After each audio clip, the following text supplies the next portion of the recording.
I think that bad things are going to happen to your life. And everyone watching, this is the sad truth of it. You could be a sad winner or a sad loser. So go and win every day. So I don't remember ever having any money or anything good. I've had my ups and downs in life. You know, the path to success isn't one big straight graph on its way up. Everyone who hears these words of mine and does them will be like a wise man who built his house on the rock. And the rain fell and the floods came and the winds blew and beat on that house, but it did not fall because it had been founded on the rock. And everyone who hears these words of mine and does not do them will be like the foolish man who built his house on the sand, and the rain fell and the floods came and the wind blew and beat against the house and it fell, and a great fall it was. My dad dying was the hardest part for me and Andrew to go through ever. But what you have to understand with things like that is you don't actually have a choice. People say this all the time, like, how did you deal with that? It's like, well, what was my alternative? Bring him back to life? There is no way out of it. You can either, and people say this all the time, oh, my mother's got cancer, she's gonna die in 6 months. What do? I say enjoy the next 6 months with her. There are lots of situations in life where your hands are tied. So with Dad dying, it was a simple matter of, okay, you can let this destroy you, which is an option, and people do this all the time, drink themselves to death, I don't know, start cutting themselves, whatever stuff people do to cope with difficult situations, or you can be sad anyway, because you're sad either way. So you can work 18 hours a day, not let anything distract you, and stay focused on the mission, so that way you have less time to think about it, and you can be sad while you're working. And then, you know, when you start to come to terms with everything, you've got millions of dollars, as opposed to, oh, I've come to terms with everything, but I'm in a rehab clinic.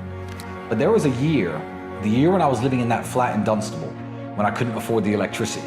That year, I think for the entire 12-month period, me and Andrew made probably less than 7 or 8 grand total. So we ran out of electricity. We put an extension wire in the hallway and ran it into the apartment to charge our phones and our computers and stuff. And you couldn't close the door because the wire was too thick. Now that me and Andrew are in a position where we can guide young men, we can give young men who perhaps don't have the guidance they need a direction in life. And we've learned the hard way from trying different things, from coming up in a very bad way. We've learned the hard way how to live as men. So nowadays when people are reprimanding me because when I was 25, I started a webcam studio, and everyone's saying, oh, well, you know, you shouldn't have done that. Well, look, I was a 24-year-old with no money, struggling to pay the bills, who found a completely legal way to run business, as though when I was 25, I was telling everyone in the world, look, young men, everyone needs to be like me, I can show you the way. But that wasn't my message back then. I was a man trying to put bread on the table and trying to make money. It's one of the reasons that me and Andrew always preach about, you know, financial success and making money and all the things that we always talk about, because we understand that as ugly as it is, I guess, that the world revolves around money in such a way. It's not just the world, it's your relationships, your marriages, your family, the dynamic you have with your kids. It all revolves around money in one way or another, because it can make things a lot better, and money can also make things a lot worse, but being broke is harder than being rich. And I couldn't do fun things, and I couldn't go to nice bars or nice clubs. The fact that I was a kickboxer got a lot of attention. I could beat another man up. Sure, I was broke, but girls liked that. I always had pretty girlfriends. So what are you doing right now? If you are just a normal guy with a normal job, doing nothing, you don't produce any content, you're not talented, you can't do gymnastics or play the guitar, do something. Every dude on earth, and you're just another one of them. Unless you make yourself different in some way, you will never get scouted out. I don't think I found my purpose in life until I was 32. So I feel like my purpose in life now is to set a good example for young men in a world that doesn't have any good examples.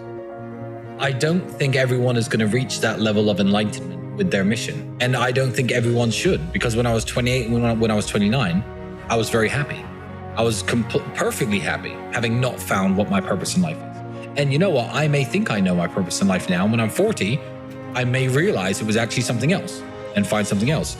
No, I don't believe life has to be a purpose. I just believe in making sure that you are happy and making sure that that happiness is spread as much as possible to the people you interact with and the people around you. That is a way to live a fulfilling life. You don't have to have a mission to live a fulfilling life or a purpose. You could live, basically by yourself your whole life. But if you really enjoy yourself and you really enjoy this trip around the sun that we're all taking, and everywhere you go, you're polite and you're nice and you're kind, who cares that you didn't impact the world, you know? People will always talk shit, and people will always hate on you for doing well in life. But yeah, if you're a young man and you've closed your first big deal and you have your first bit of money and there's a car you want, maybe it's a BMW, maybe it's a Mercedes, I would say, with all the financial advisors and business nerds on Twitter who will tell me not to say this, I would say go out and buy that car. And then that car will increase your image, and then continue working, continue grinding, and then buy more cars. I used to lie and say you never have more than 5 friends your whole life. And that was a lie.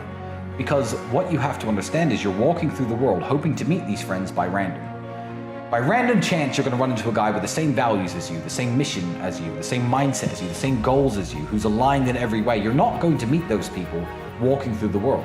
But I now have at least 30 real friends, 35 real friends, who I call my real friends. Before I was 28, I certainly had more hard times than good times. Absolutely. But the last few years have been exceptionally easy. Even this one, where they send me to jail, it's fine. Justice has to be done, and God is going to make sure justice gets done. I'm going to make sure justice gets done. And even if they drop the case tomorrow, that's not justice. What, 15 months of my life, 3 months in jail, this many months on house arrest, the amount of money I've lost, my reputational damage? If they drop the case tomorrow, is that justice? I'd be more mad if I didn't go to prison with him.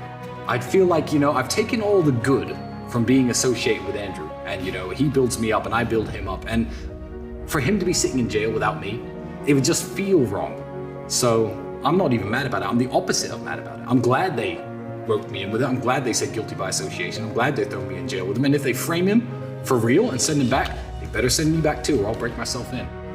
If you're gonna walk around the world running your mouth all the time about what you are and what you think you are, eventually something's gonna come along in the world and test you. If you walk around saying I'm the baddest man on the planet, I can beat anyone up on earth, one day someone in the street is gonna be like, you're the guy who thinks he can beat anyone up, and punch your lights out. I don't speak as much as Andrew, but I do say I'm a very strong-minded person. I always preach to young men, if you're going through hardships, you need to deal with it like a man, continue your training, stay focused. And it just felt like God gave me an opportunity to prove to myself, above all else, as well as to everyone else who listens to me, that I am actually what I say I am. So coming out of jail, I'm almost grateful for the experience, as hellish as the environment was. So I don't want to change anything about my current situation. So if I could go back in time and change anything in my past, I wouldn't. I'm very happy where I am.